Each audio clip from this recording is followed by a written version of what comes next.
आदाब नाजरीन, खुशामदीद। प्रोग्राम आप देख रहे हैं अब तक गुलिस्तान न्यूज़ के जम्मू स्टूडियो से बराह रास्त। मैं हूं आपके साथ आसिफ रशीद।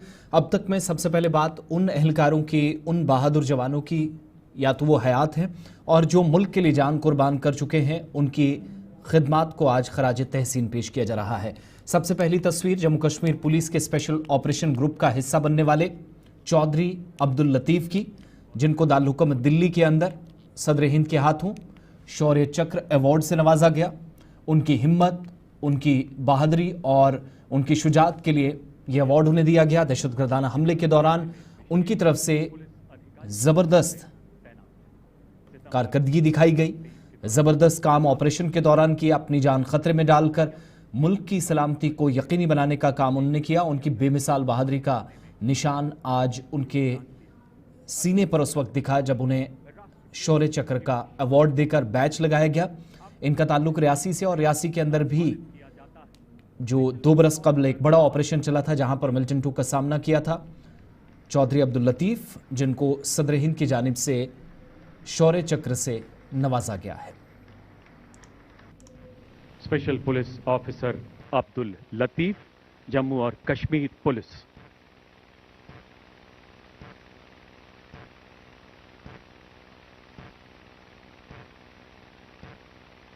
श्री अब्दुल लतीफ़ जम्मू कश्मीर के रियासी जिले में एक विशेष पुलिस अधिकारी के रूप में तैनात हैं। सितंबर 2023 के दौरान आपने उच्च कोटि की सूझबूझ, संयम एवं शौर्य का परिचय देते हुए एक विदेशी आतंकी का सफाया करने में महत्वपूर्ण योगदान दिया। अद्भुत संकल्प शक्ति, राष्ट्र प्रेम एवं शौर्यपूर्ण कृत्य के लिए आपको शौर्य चक्र से सम्मानित किया जाता है। Special police officer Abdul Latif.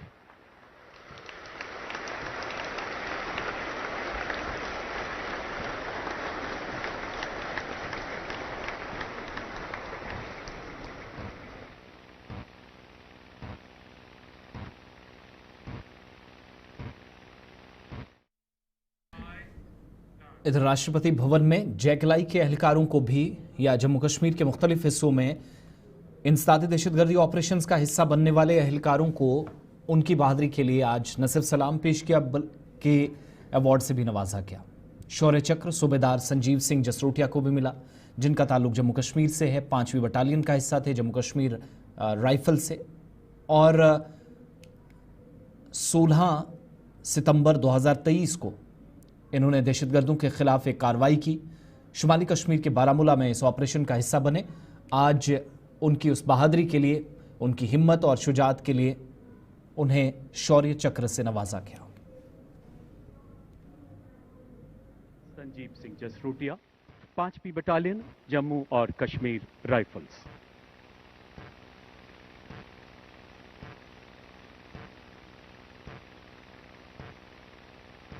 आप बारामूला जिले में नियंत्रण रेखा के समीप एक एम्बुश पार्टी कमांडर के रूप में तैनात थे। कुछ दूर स्थित एक नाले के पार 4 सशस्त्र आतंकियों की गतिविधियों की सूचना मिलने पर आपने उच्च सामरिक कौशल का प्रदर्शन करते हुए आतंकियों को अपनी तरफ बढ़ने दिया। आश्चर्य को बरकरार रखते हुए आपने आतंकियों को चुनौती दी। दोनों ओर से की जा रही भीषण गोलीबारी के बीच आप रेंगते हुए आगे बढ़े। व्यक्तिगत सुरक्षा की चिंता न करते हुए आपने एक आतंकी को मार गिराया एवं 2 और भाग रहे आतंकियों को घायल कर दिया। अद्वितीय साहस एवं सामरिक कौशल के लिए आपको शौर्य चक्र से सम्मानित किया जाता है। सूबेदार संजीव सिंह जसरोटिया।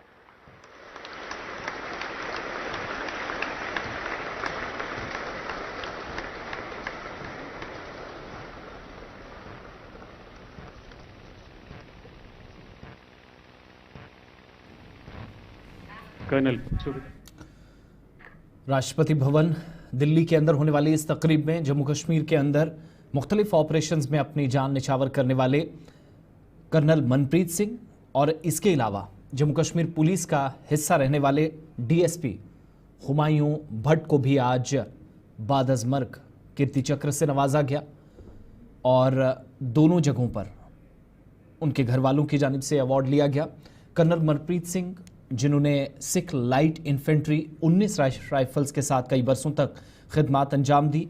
जनूबी कश्मीर में सितंबर के महीने में 13 तारीख को कोकरनाग के इलाके में होने वाले ऑपरेशन में जंगलात में एक वसी ऑपरेशन कई रोज तक चला था, उसमें अपनी जान कुर्बान की थी। इसी तरीके से KPS 185686 deputy superintendent of police Humayun Muzammil Bhatt Jammu Kashmir police का हिस्सा थे, वो भी इसी ऑपरेशन का हिस्सा थे। और उनकी अहलिया फातिमा अली भी अब से कुछ देर पहले राष्ट्रपति भवन इस तकरीब में मौजूद थी, जहां पर उन्होंने अपने शौहर की बहादुरी का एजाज हासिल किया। बादअज़मर्ग कीर्ति चक्र से दोनों को नवाजा गया। कर्नल मनप्रीत सिंह सेना मेडल 19वीं बटालियन दी राष्ट्रीय राइफल्स एवं पुलिस उपाधीक्षक हुमायूं मुजम्मिल भट्ट दी जम्मू कश्मीर पुलिस।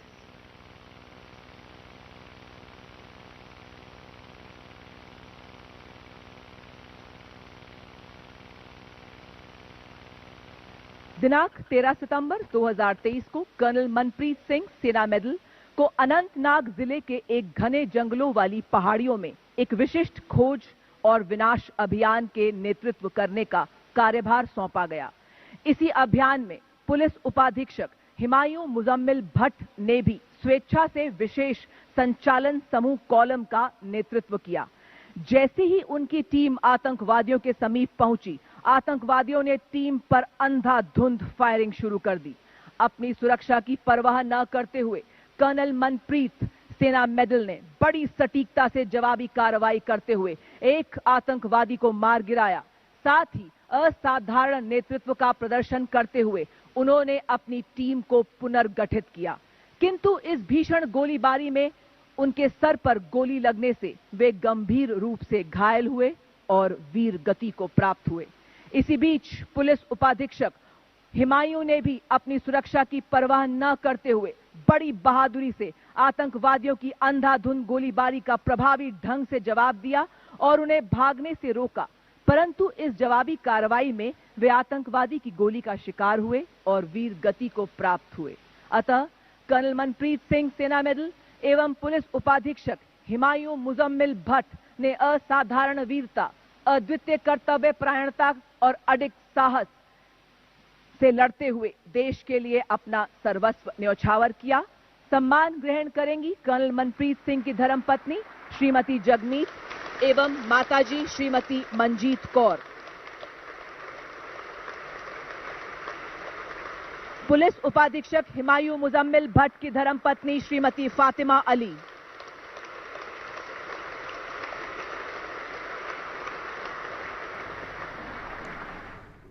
इधर बादअज़मर्ग कीर्ति चक्र अवार्ड राइफलमैन रवि कुमार को भी मिला। Jammu Kashmir light infantry battalion या फिर 63वीं राष्ट्रीय राइफल्स का हिस्सा थे। दोपहर 2:30 बजे के आसपास का वक्त और 12 सितंबर 2023 को दहशतगर्दों के खिलाफ एक ऑपरेशन के दौरान अपनी जान राइफलमैन रवि कुमार ने निछावर कर दी। उनके वालिद ने बादअज़मर्ग कीर्ति चक्र अवार्ड जो उनके बेटे को मिला है सदर हिंद द्रौपदी मुर्मू से हासिल किया। अभियान के अग्रणी स्काउट का शत्रु का मुकाबला करने के सिवाय असाधारण वीरता के लिए rifleman Ravi Kumar the Jammu and Kashmir light infantry 63वीं बटालियन दी राष्ट्रीय राइफल्स।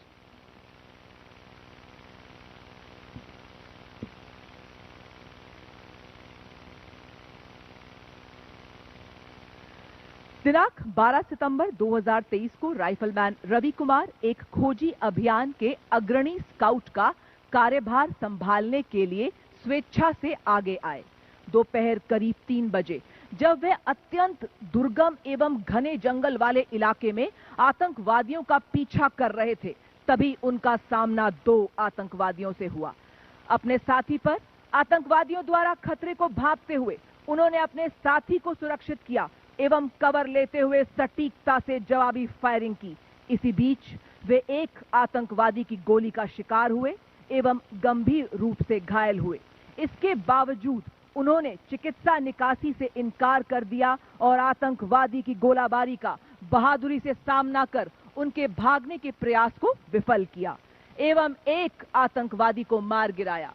वे अपनी आखिरी सांस तक आतंकवादियों की गोलीबारी का सटीकता से जवाब देते हुए अंततः वीर गति को प्राप्त हुए।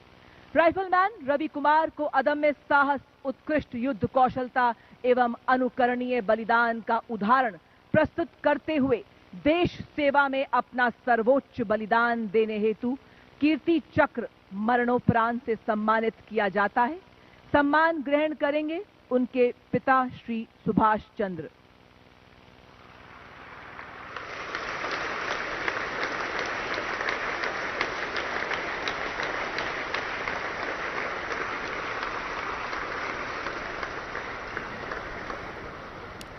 लांस नाइक दिलावर खान भी द रेजिमेंट ऑफ आर्टिलरी 28 राष्ट्रीय राइफल्स जम्मू कश्मीर का हिस्सा थे। एक ऑपरेशन के दौरान उनकी भी जान चली गई।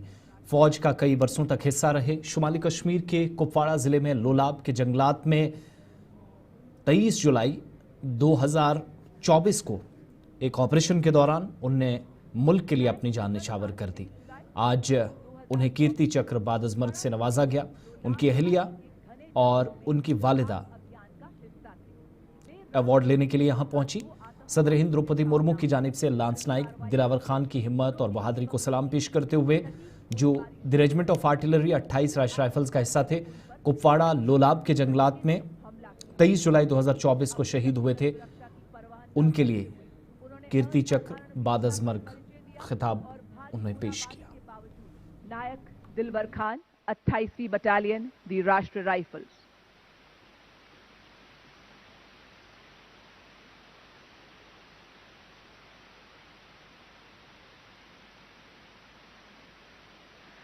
नायक दिलवर खान 23 जुलाई 2024 को कुपवाड़ा जिले के लोलाब घाटी के घने जंगलों में घात अभियान का हिस्सा थे।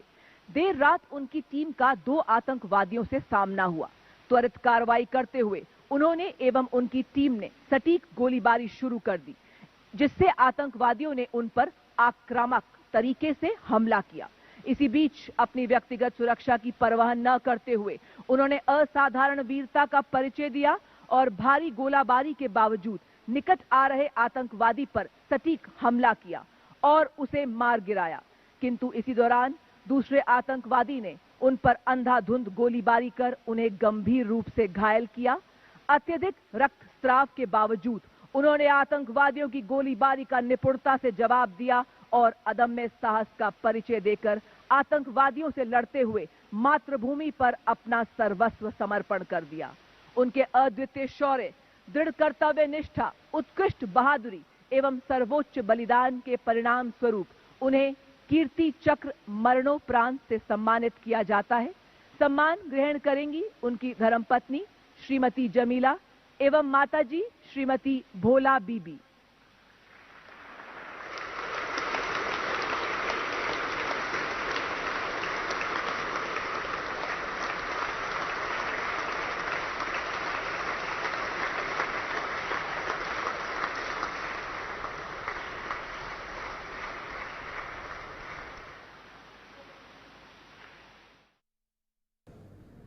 चलिए, ये तो उन जवानों या एहलकारों की बात थी।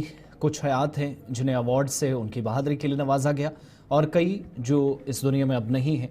उनके अहल खाना, किसी की अहलिया, किसी की वालिदा, किसी के वालिद या कोई और रिश्तेदार नम आँखों के साथ आज बाद-अज़-मर्ग कीर्ति चक्र या शौर्य चक्र अवार्डों से आज इनको नवाजा जा रहा था। बात अब ज़रा जम्मू कश्मीर में होने वाले उस अफसोसनाक वाक़े की जिसको 1 माह मुकम्मल हो गया है और इसके बाद जम्मू कश्मीर के मुख्तलिफ इलाकों में सन्नाटा है।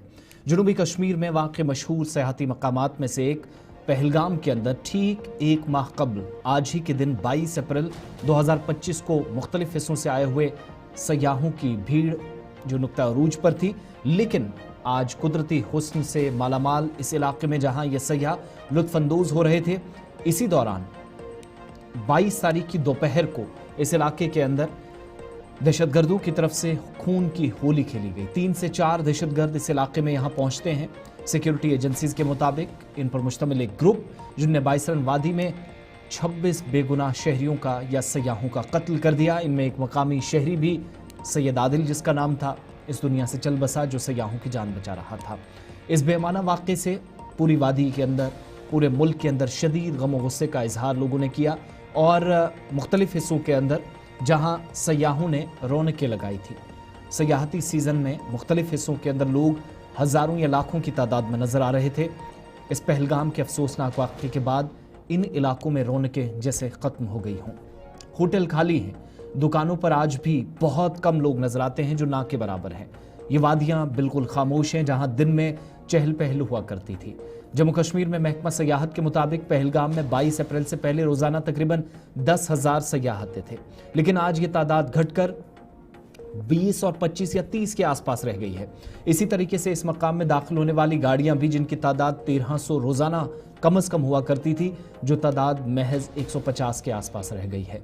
पहलगाम में व्यापार मंडल, जहां पर मकामी सतह पर एक ट्रेडर्स बॉडी की हैसियत से काम करती है, इनके नायब सदर भी मीडिया से बात करते हुए बताते हैं कि 1 माह कबल इस बदतरीन वाक़े के पहले सूरत हाल बहुत हद तक ठीक थी और मौजूदा सूरत हाल, जिसने आप ये कह सकते हैं कि इनकी ज़िंदगी को तारीख बना दिया है। हज़ारों लोग मुतासिर हुए हैं, 400 के करीब दुकानदार हैं।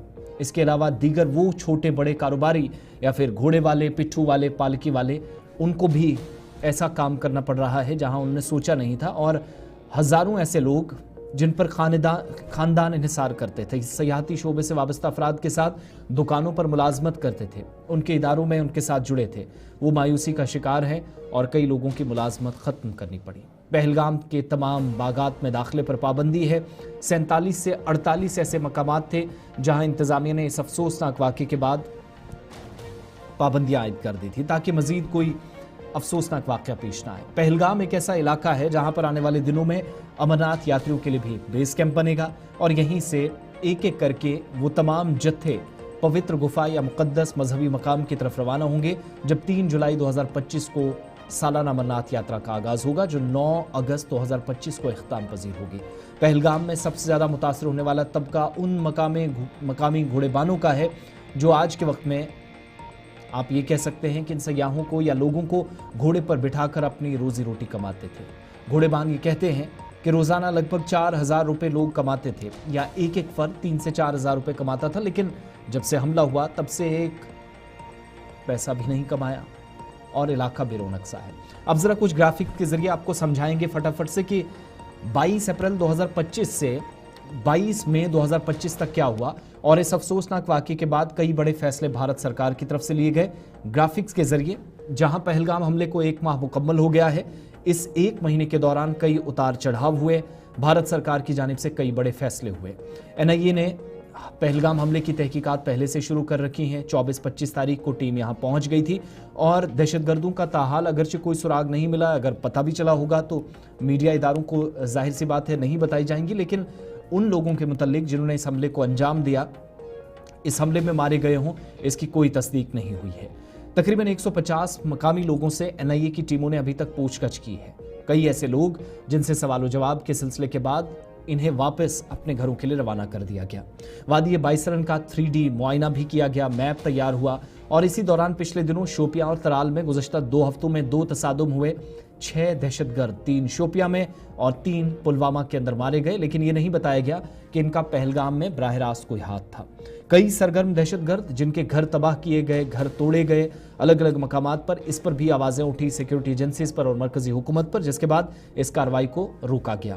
इधर मरकजी हुकूमत ने सिंध-तासाबी मुआहिदा मनसूख कर दिया, जो अब भी मनसूख है, और वाघा अटारी सरहद को फौरी तौर पर बंद कर दिया गया। पाकिस्तान के लिए साख वीज़ा स्कीम बंद करनी पड़ी।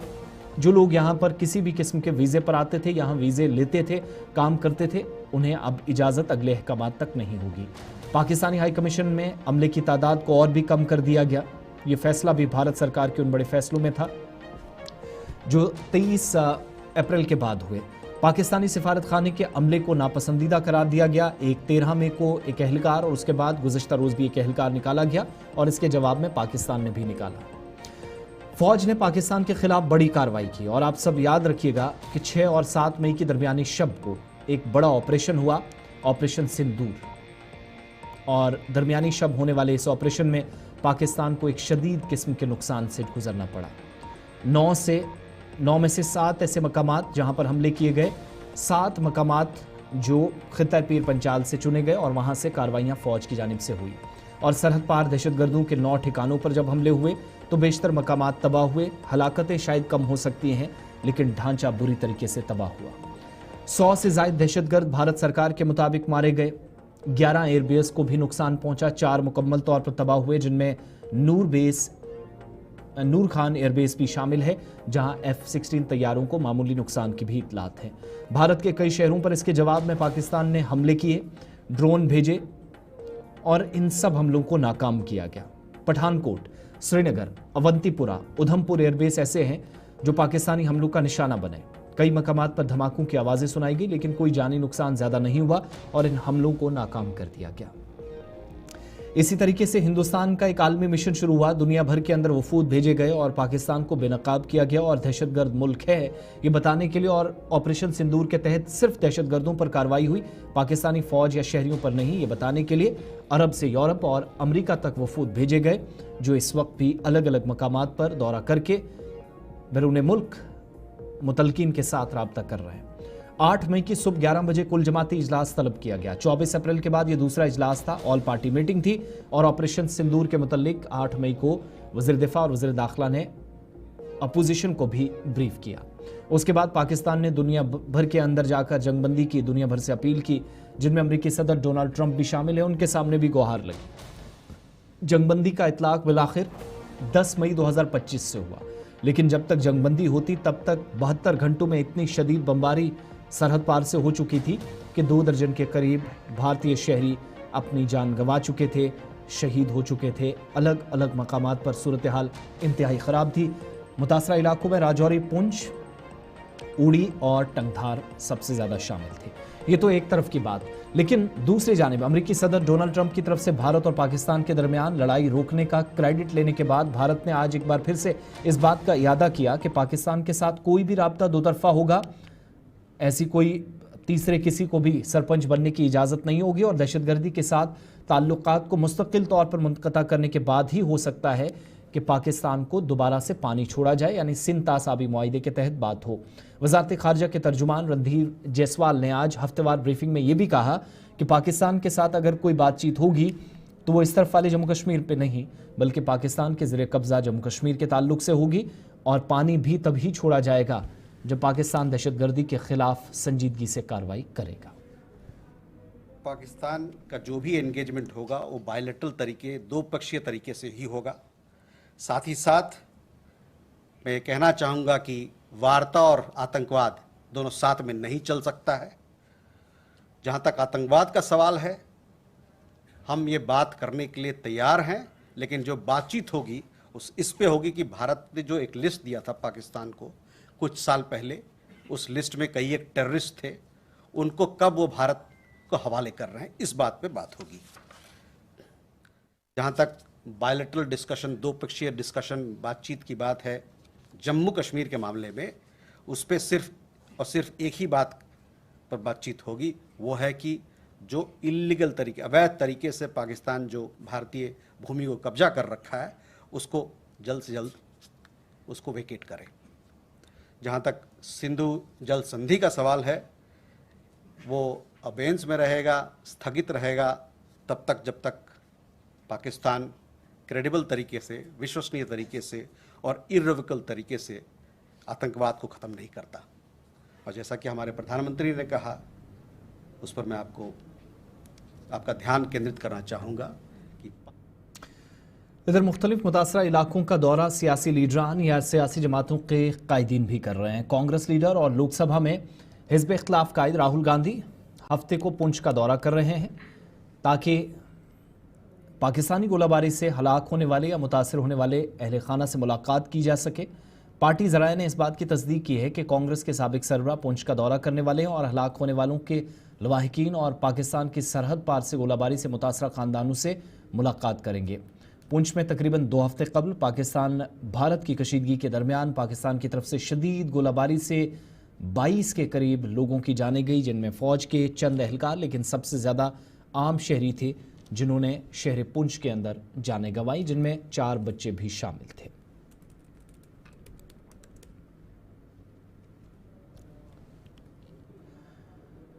इधर तृणमूल कांग्रेस के 5 रुकनी वफद जो कि जम्मू कश्मीर के दौरे पर थे, आज सरहदी जिला पुंछ का दौरा किया। इस दौरे का मकसद हाल ही के दिनों में पाकिस्तान की जानिब से की गई गोलाबारी से मुतासर होने वाले इलाकों में नुकसानात का जायजा लेना और मुतासरा खानदानों से मुलाकात करना था।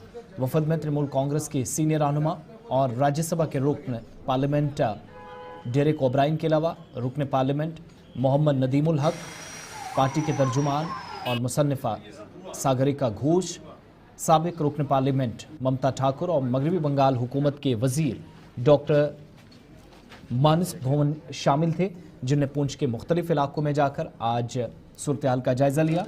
और नेशनल कॉन्फ्रेंस के लीडर पूंछ हवेली के रुकन असेंबली एजाज अहमद जान भी इस खास मौके पर उनके साथ मौजूद थे, जिनने सूरत हाल के मुतल्लिक वफद को ब्रीफ किया। इससे पहले गुज़श्ता रात 5 रुकनी टीएमसी के वफद ने श्रीनगर में डॉक्टर फारूक अब्दुल्ला और उमर अब्दुल्ला से भी मुलाकात की। सहानुभूति की यात्रा है, एकता की यात्रा है।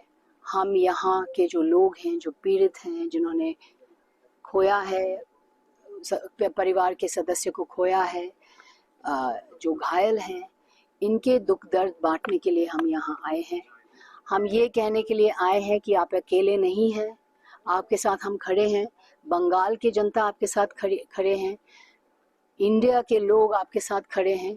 और जो भी कदम जम्मू एंड कश्मीर सरकार उठाएंगे आपके लिए, आपकी मदद के लिए, आपके वेलफेयर के लिए, आपके रिहैबिलिटेशन के लिए, हम इसका समर्थन करेंगे। और हम अपनी तरफ से भी कुछ अगर हो सके, हम अपनी तरफ से भी कुछ हेल्प ऑफर करेंगे। कुछ अगर हम कर सकें, कुछ स्कूल या अस्पताल में हम कुछ अगर कर सकें। और हम यहाँ देखने के लिए आए हैं कि अमरजीत सिंह, उर्वा फातिमा, जैन अली, ये राजवंश, ये जो मासूम जाने गई हैं, इनके लिए हम क्या कर सकते हैं और किस तरह से एक परमानेंट सोल्यूशन यहाँ हो सकता है कि बॉर्डर एरियाज़ को सुरक्षित बनाया जाए। हम ये भी पूछेंगे कि इनको इवैक्यूएट क्यों नहीं किया गया, बंकर्स क्यों नहीं है, जम्मू डिस्ट्रिक्ट हॉस्पिटल, पूंछ डिस्ट्रिक्ट हॉस्पिटल में वेंटिलेटर क्यों नहीं है, आईसीयू क्यों नहीं है। तो ये सब जो रियल इश्यूज है, real issues, real people, that is why we are here. And हम आए हैं यहाँ आपका दुख बांटने के लिए, आपका दर्द बांटने के लिए। और अगर कोई भी सहायता हो सके हम कर सकते हैं, हम करेंगे। सब बंधुदेर, फ्रेंड्सदेर, बांग्ला থেকে পশ্চিমবঙ্গ থেকে আমরা 5 জন প্রতিনিধি এসেছি। আমাদের রাজ্যসভার নেতা, পার্লামেন্টারি পার্টির নেতা ডেরেক ওব্রায়েন, আমাদের রাজ্যসভার deputy leader madam Sagarika Ghosh, আমাদের রাজ্যসভার চিফ হুইপ নাদিমুল হক সাহেব, আমাদের রাজ্যসভার মেম্বার মমতা বালা ঠাকুর, আমি নিজে, I myself, the senior minister of the cabinet in the honorable chief minister Madam Mamata Banerjee। আমরা এসেছি গভীর মনের ব্যথা নিয়ে, দুঃখ নিয়ে, আর সেই পরিবারগুলির পাশে আমরা দাঁড়াতে এসেছি যারা অনেক কিছু হারিয়ে দিয়েছে। তাদের চোখের জল শুকিয়ে গেছে, তারা মর্মাহত, তারা বেদনাহত, তাদের পরিজনদের হারিয়েছে, তাদের বাড়ির উপর বম্বশেল পড়েছে, একেবারে লন্ডভন্ড অবস্থা। যেখানেই সেলিং হয়েছে তার চারিদিকে 4-5টা বাড়ি উপড়ে চলে গেছে, দাগ লেগে গেছে। দুটি বাচ্চা, টুইন। हाल ही में पाकिस्तान की जानिब से शदीद गोलाबारी के दौरान सरहदी ज़िला पुंछ जो मुतासरा इलाकों में एक है, मुतअद्दिद इलाकों में भारी जानो माल से के नुकसान से पुंछ ज़िले को गुजरना पड़ा। और इस गोलाबारी में जहां कई अफराद ज़ख्मी हुए, वहीं सबसे ज़्यादा शहरी पुंछ के अंदर जानें ज़ाया हुई। इन सब के दरमियान बच्चों की भी जानें गई। इन्हीं शोहदा में पुंछ की एक मारूफ मजहबी और तालीमी शख्सियत कारी मोहम्मद इकबाल भी शामिल थे। कारी मोहम्मद इकबाल एक मुअज़्ज़ज़ शहरी और इस्लामिक स्कॉलर थे, जो तवील अरसे से एक जम्मू कश्मीर के सबसे बड़े इदारों में से एक ज़ियाउल उलूम पुंछ में तदरीसी खिदमात अंजाम दे रहे थे। उनके शागिर्दों की बड़ी तादाद जम्मू कश्मीर के मुख्तलिफ इलाकों में मौजूद है, जो उनके इल्मी और इखलाकी विरसे को कदर की निगाह से देखते हैं। ताहम शहादत के चंद घंटों बाद ही कई मीडिया इदारों की जानिब से गलत और गुमराह कुन बयानात और रिपोर्टिंग के जरिए कारी मोहम्मद इकबाल पर दहशतगर्दी के संगीन इल्ज़ामात आयद किए गए और उन्हें पुलवामा हमले का मुबैना मास्टरमाइंड करार देकर लश्कर और जैश के साथ मुंसलिक करके दिखाया गया। इन बेबुनियाद दावों और सवालात ने न सिर्फ शहीद कारी मोहम्मद इकबाल के अहले खाना को सदमे से दोचार किया, बल्कि पूरे ज़िला पुंछ और जम्मू कश्मीर में शदीद गम व गुस्से की लहर अवाम में दौड़ गई। कारी मोहम्मद इकबाल की रिहाइशगाह पर सियासी, समाजी और मजहबी तंजीमों के नुमाइंदे बड़ी तादाद में पहुंचे, जहां उनने अहले खाना से ताज़ियत की और कारी साहब पर लगाए गए झूठे और बेबुनियाद इल्ज़ामात की सख्त अल्फाज में मजम्मत की।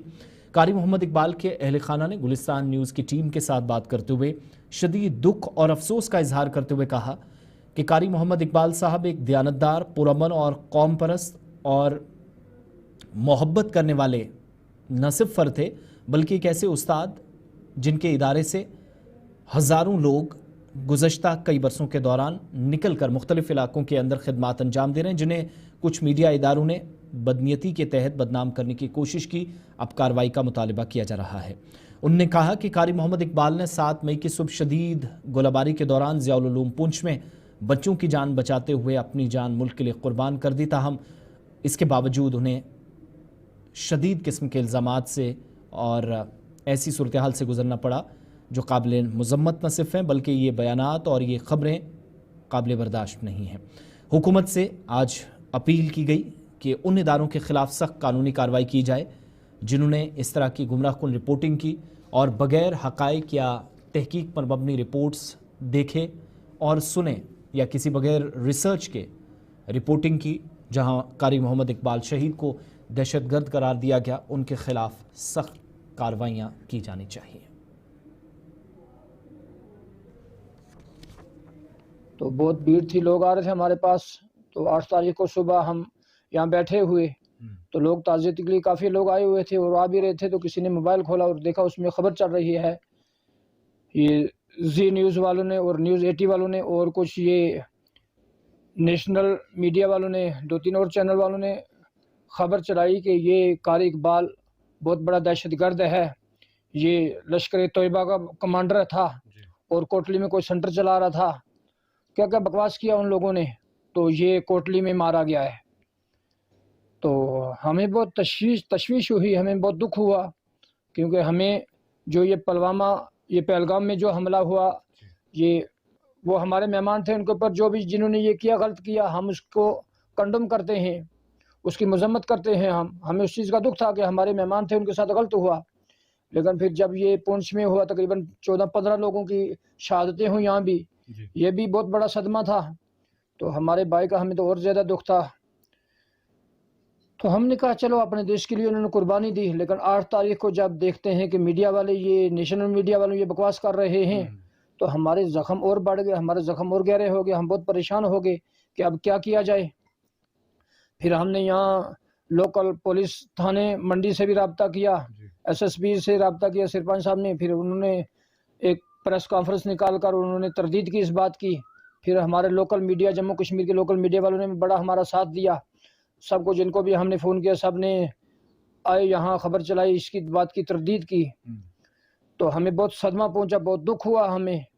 अच्छा, आपसे ये जानने की कोशिश करेंगे, जिस तरीके से चंद नाम निहाद जो मीडिया इदारे हैं उनकी तरफ से एक मुअज़्ज़िज़ शहरी को बदनाम करने की बिला वजह जो है वो कोशिश की गई, तो किस तरीके से देखते हैं इसको? अब हमारी सेंट्रल गवर्नमेंट से अपील है कि जिन लोगों ने ये हमारे भाई के ऊपर इतना बड़ा इल्ज़ाम लगाया, एक मुअज़्ज़िज़ शहरी, एक बाइज़्ज़त शहरी, मेरा भाई बहुत ही शरीफ़ुन्नफ्स इंसान था।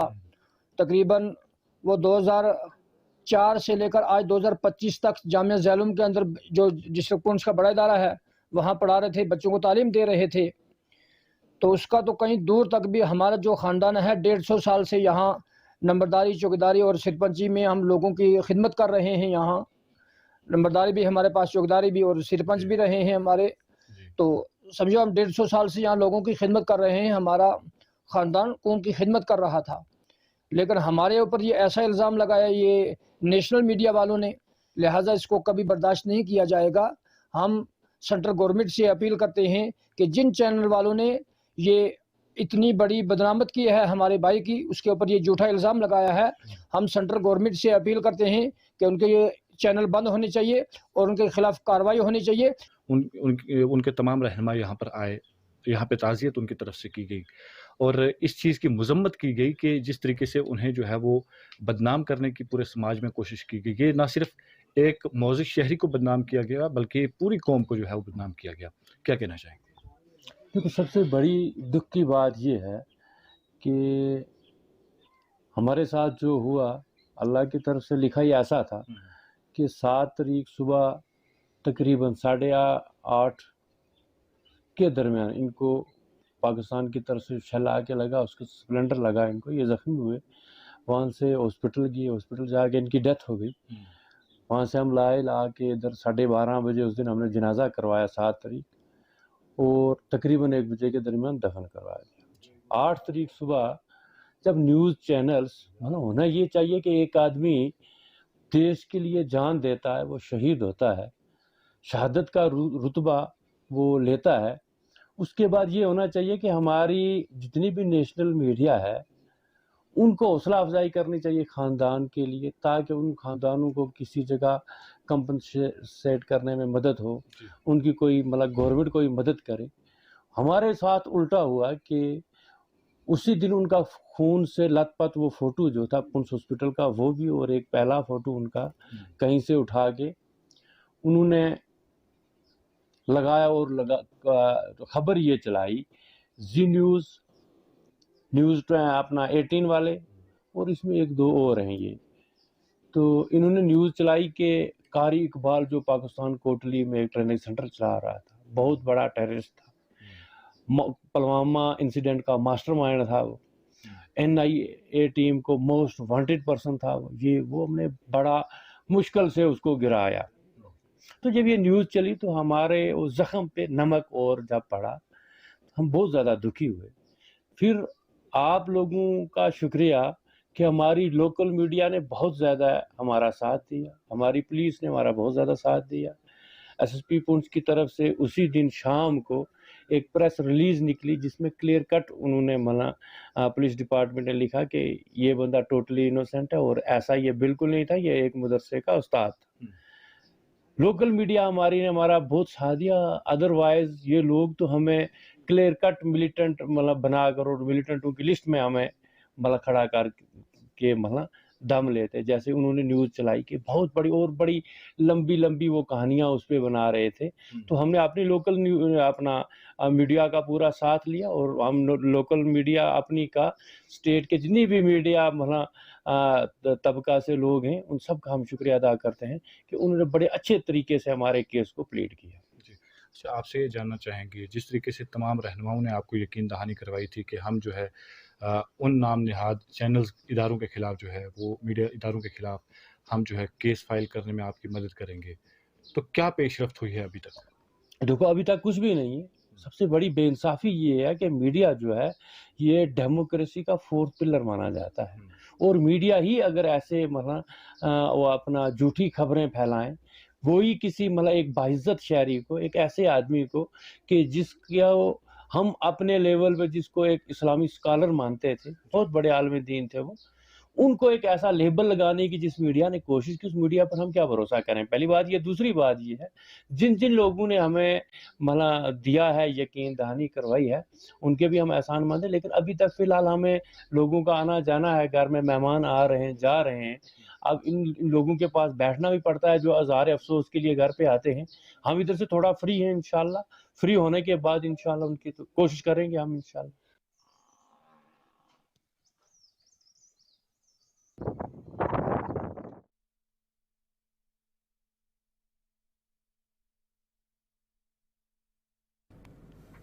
आगे बढ़ते बाद जुनूबी कश्मीर के अनंतनाग की, जहां पर तालीमी सरगर्मियां जारी रखने में मुश्किलात पेश आ रही हैं मिडिल स्कूल शाह मोहल्ला मोहरीपोरा छबल के बच्चों को, जिनने आज महकमा तालीम के ज़िम्मेदारान या मुतलका हुकाम से मुतालबा किया कि इलाके के अंदर स्कूल में जहां पर अमले की शदीद कमी का एहसास उनके लिए परेशानी का सबब बन रहा है, और इसके अलावा महज 2 कमरों के अंदर एक ऑफिस और दूसरे कमरे में खाने पकाने की जगह, यहीं पर तालीमी सरगर्मियां जारी रखने पर मजबूर किया जा रहा है, और स्कूल के लिए कोई बैतुल खला भी नहीं है, जिससे ज़ेर तालीम बच्चों और बच्चियों को सख्त मुश्किलात का सामना है। रियासती नाज़िम तालीम से अपील की गई कि वो इन जायज़ मुतालबात पर फौरी तौर गौर करें और मुतलका हुकाम को हिदायत दी जाए कि वो इस इलाके के अंदर न सिर्फ स्कूल का बुनियादी ढांचा बेहतर करे, तैयार करे, बल्कि साथ साथ इस इलाके के अंदर ज़ेर तालीम बच्चों के लिए दीगर सहूलियात और असातिज़ा या अमले की शदीद कमी को दूर करने के हवाले से संजीदा इक़दाम उठाएँ। गुलिस्तान न्यूज़ नुमाइंदा तारिक और पीर मुजफ्फर के साथ वालिदैन, असातिज़ा और मकामी बच्चों की जानिब से शाह मोल्ला मोहरीपुरा चबल में आज बात की गई।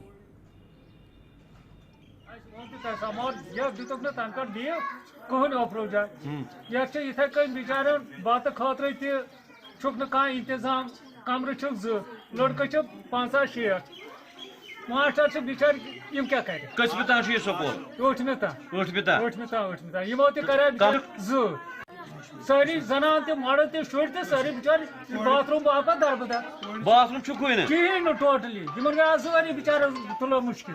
स्कूल में 2 ही रूम्स है, यहाँ पर क्लास 8 है, इसी में किचन भी है और यहाँ पर बाथरूम भी नहीं है और यहाँ पर ये रूम भी कम है, यहीं पर किचन भी है और ये हमें बाथरूम भी नहीं है, हमें यहाँ पर घर वालों के पास जाना पड़ता है और हमें बाथरूम चाहिए और हमें यहाँ पर एक और बिल्डिंग बनानी है जिसमें हमारे सारे क्लास है। यहाँ पर हमें 2 ही रूम है जिसमें 8 क्लासेस है, इसीलिए हमें यहाँ पर बहुत ही हमें बहुत दिक्कत होती है। हमें यहाँ 2 कमरे हैं, हमें और एक बिल्डिंग बनानी चाहिए और हमें वॉशरूम भी नहीं है, हमें घर जाना पड़ता है।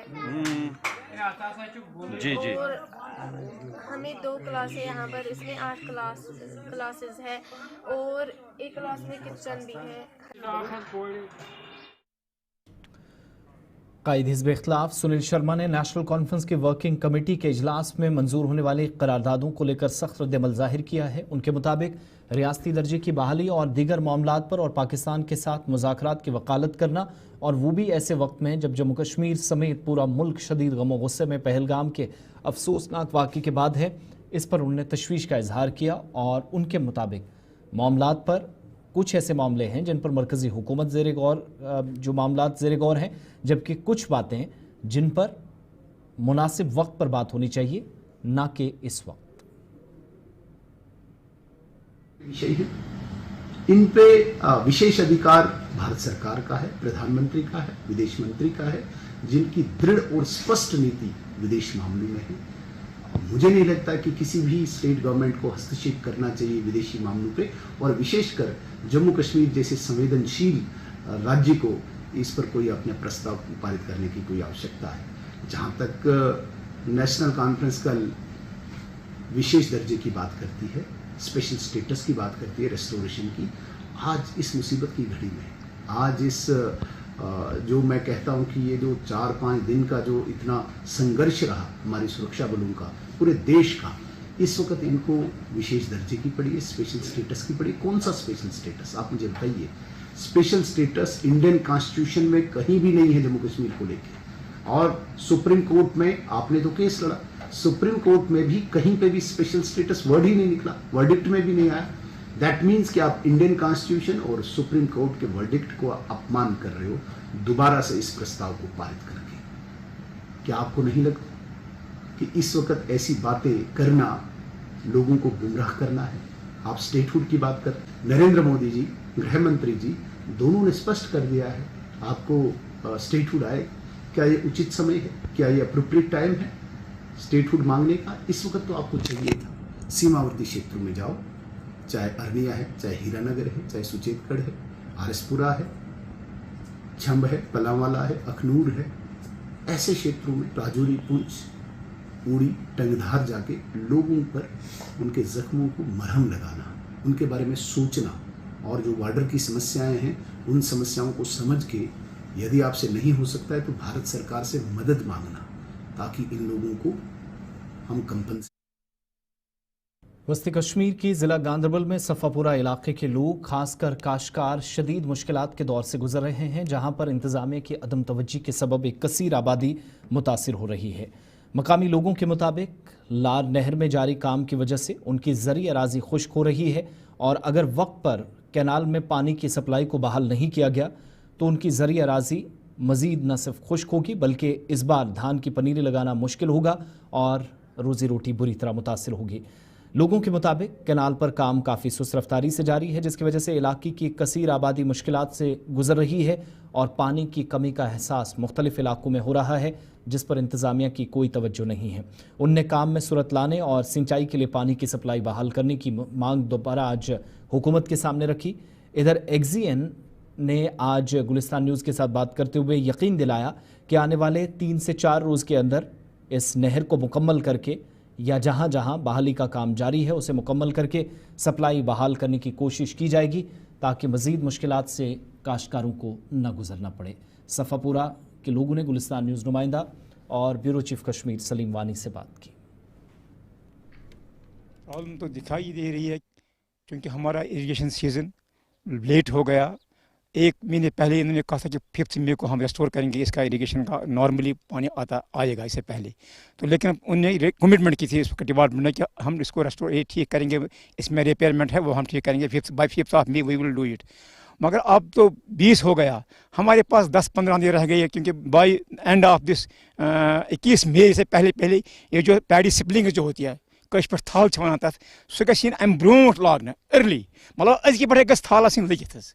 अनफॉर्चुनेटली न कुन आब न कुन कह मे बसान या कर गवर्नमेंटस कह अनाउंसमेंट कि तुम करो आल्टरनेट कह इरिगेशन चेंज गि कह वो कि करो बदल इंतजाम कह टिल नाउ न आब न कर न गई कामयाब वो अत गो रात ओतर वो इसी कल त्रो आवाज आज 8-10 दो ब्रोट ये गो बे ब्रिज। जब उन्होंने काम स्टार्ट किया, जब ये टेंडर फ्लोट हुआ, जब इस पे काम लगना था, तो जो यहाँ के जो एक्जन साहब है जो AEE है, उन्होंने along with the DDC consensus build करने के लिए लोगों से उन्होंने मस्जिद पे अनाउंसमेंट की कि एक मीटिंग, हमने पूरे इलाके की मीटिंग की सफ़ापुरा के ईदगाह में।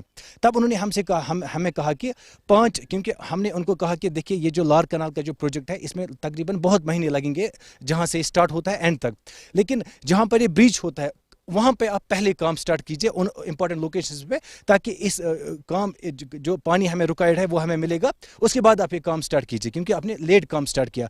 तो उन्होंने हमें तब कहा कि 5 मई तक, हमें कहा कि 5 मई, चूंकि हमें 5 मई से पहले जब हम कल्टिवेशन करते हैं राइस की, पैडी की, तो हम पहले सीड्स को सो करते हैं, ब्योल वावन। उन्होंने तब कहा कि ये जो सीड्स जो है आप किसी दूसरी जगह पे सो कीजिए और सैपलिंग्स वहां से लाइए, तब तक हम इंपॉर्टेंट जो लोकेशन है वहां पर हम इसको कंप्लीट करेंगे, फिर आपको पानी हम छोड़ेंगे।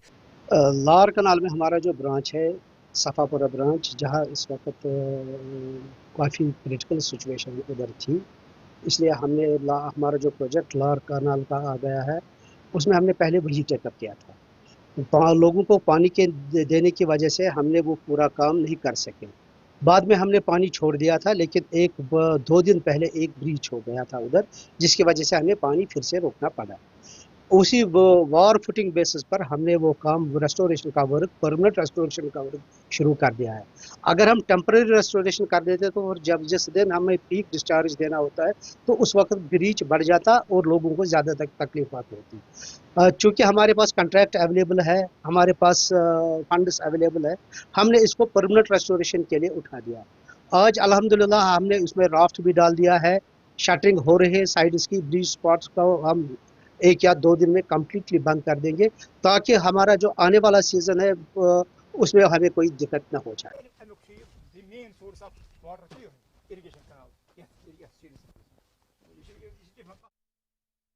बाबा मीरा बख्श दरवीश गुलाम कादर ट्रस्ट पुंछ ने आज 150 मुस्तहिक अफराद बिलखुसूस भारत पाक तनाज़े से मुतासर होने वाले ख़ानदानों को रिलीफ फराहम की, जो मुख्तलिफ इलाकों में सरहद पार से होने वाली गोलाबारी से नुकसान उठा चुके हैं। पाक भारत सरहदी तनाज़े से मुतासर लोगों को रिलीफ फराहम करने का यह अमल गुज़श्ता दिनों ट्रस्ट की जानिब से उस वक्त शुरू किया गया जब एक कसीर आबादी सरहद के आर पार होने वाली शेलिंग से मुतासर हुई। शाहपुर और पुंछ सेक्टर में पाकिस्तान की जानिब से शदीद गोलाबारी से मुतासर होने वाले ख़ानदानों को फौरी इमदाद की ज़रूरत थी, जिसके लिए ये ट्रस्ट की जानिब से इक़दामात उठाए गए। हाल ही में ट्रस्ट की कारकर्दगी से मुतल्लिक कुछ सवालात भी उठे थे और इल्ज़ामात आयद हुए थे। इसके पेश नज़र एडमिनिस्ट्रेटिव रिटायर्ड DSP अमीन मिर्ज़ा ने मीडिया से गुफ्तगू करते हुए कहा कि एहतसाब और शफाफियत को यकीनी बनाया जा सके, इसके लिए ये इक़दामात भी लाजमी हैं। उन्होंने मज़ीद कहा कि ट्रस्ट ने मार्च 2025 तक फलाही कामों या इमदादी सरगर्मियों में तकरीबन 3.35 करोड़ रुपए खर्च किए हैं। उनके मुताबिक ट्रस्ट मुसलसल 61 मकतबा आइमा को भी माहाना तनख्वाह दे रहा है और किसी भी तरीके से सवालात उठाना गलत है। ट्रस्ट माहाना औसतन 17.67 लाख रुपए मुख्तलिफ इमदादी सरगर्मियों पर खर्च करता है, जिसमें तामीराती काम भी शामिल हैं। अमीन मिर्जा ने एक बार फिर से ट्रस्ट के शफाफ तर्ज अमल का इयादा करते हुए कहा कि जो भी फर्द, तंजीम या कोई ग्रुप रिकॉर्ड्स की जांच करना चाहता है तो वो ज़ाती तौर पर आकर इसकी तस्दीक कर सकता है, क्योंकि तमाम दस्तावेज़ात अवामी जांच के लिए रखे गए हैं और दस्तयाब हैं। इधर जम्मू कश्मीर पुलिस से रिटायर्ड SSP सैयद अल्ताफ़ शाह ने भी, जो मज़कूरा ट्रस्ट के सीनियर रुकन हैं, आज ट्रस्ट की जानिब से उठाए जाने वाले इक़दामात पर अवामी मफाद में एक अहम कदम करार दिया, जिनके मुताबिक आइंदा दिनों में भी मुतासरा ख़ानदानों के लिए इस तरह की फलाही सरगर्मियाँ जारी रहेंगी। उनने शहरियों से भी अपील की मुतासरा अफराद की इमदाद के लिए भरपूर ताउन करें, ताकि मुश्किल वक्त से गुजरने वाले लोगों या गरीबी की सतह से नीचे ज़िंदगी गुजारने वाले लोग या सरहद पार से होने वाली शेलिंग से मुतासरा ख़ानदानों की मज़ीद मदद और माली तौर ताउन किया जा सके। मतलब जो मैनेजिंग ट्रस्टी के साथ जो पूरी टीम है इमरान की, उन्होंने एक मीटिंग की यहाँ की मतलब गांव वालों के साथ, और ये तय पाया गया कि इनको फौरी तौर पर रिलीफ दी जाए। इस रिलीफ में चावल है, आटा है, तेल है, नमक है, खांड है वगैरह, मतलब ये जो है तमाम जो जितने भी अफेक्टेड लोग हैं यहाँ शाहपुर, कैया, मंदार, किरनी वगैरह, तो इस बॉर्डर बेल्ट में मतलब ये इनको फौरी तौर पर ये रिलीफ मतलब दी जा रही है। इससे पहले भी काफी रिलीफ दी जा चुकी है, अब भी दे रहे हैं और आइंदा के लिए भी हम दें। मीडिया हजरात के बहुत बड़े शुक्रगुजार हैं जो इस गोलाबारी में, शेलिंग में भी मतलब उन्होंने अपनी जान की परवाह न करते हुए लोगों के पास पहुंचे और लोगों की जो है खबरें मतलब जो है इंटरनेशनल मीडिया तक मतलब इन्होंने पहुंचाई। हालिया जो दो मुल्कों के दरमियान टेंशन हो और उसकी वजह से अक्रॉस बॉर्डर से जो शेलिंग हुई, उसमें ये एरिया बहुत ज़्यादा मुतासर हुआ, क्योंकि ये टोटली एक्सपोज एरिया है शेलिंग से, और इस एरिया में काफ़ी जो है वो लोगों का, मकानात का और जानवरों का, और कुछ लोगों को ज़ख्मी भी हुए हैं इस पूरी शेलिंग के अंदर। तो इस सिलसिले में ट्रस्ट ने ये ज़रूरी समझा कि जो लोग इस बॉर्डर के एरिया में रहने वाले जो मुतासर हुए हैं शेलिंग से, उनकी जो है वो फ़िलहाल हम उनको राशन और करियाना वगैरह के आइटम दे करके उनकी सहायता करें। तो उसी सिलसिले में आज आप देख रहे हैं कि हमने यहाँ पर ये लोगों को बुलाया है, जो मुतासरीन है उनकी लिस्ट तैयार की है, और उसके मुताबिक हम लोगों को जो है ये इमदाद जो है वो हम पहुँचा रहे हैं। अगला मरहला जो हमारा है, जो लोग इस शेलिंग के दौरान कुछ फौत हो चुके हैं, कुछ सीरियसली ज़ख्मी हुए हैं और कुछ कम ज़ख्मी हुए हैं, अगला मरहला जो हमारा ट्रस्ट का है वो उन लोगों की इमदाद का है। इंशाअल्लाह हम उनकी भी इमदाद करें, और इसके अलावा जो लोग सावजिया एरिया में, जो बॉर्डर के नज़दीक रहने वाले जहाँ के भी लोग हैं, उनको जिस कदर भी उसमें नुकसान हुआ है, ये ट्रस्ट हर एक के पास पहुँच कर उनकी भी इमदाद करेगा। ये इमदाद का आज इब्तदाई मरहला था जिसको आपने अटेंड किया और जो आप देख रहे हैं।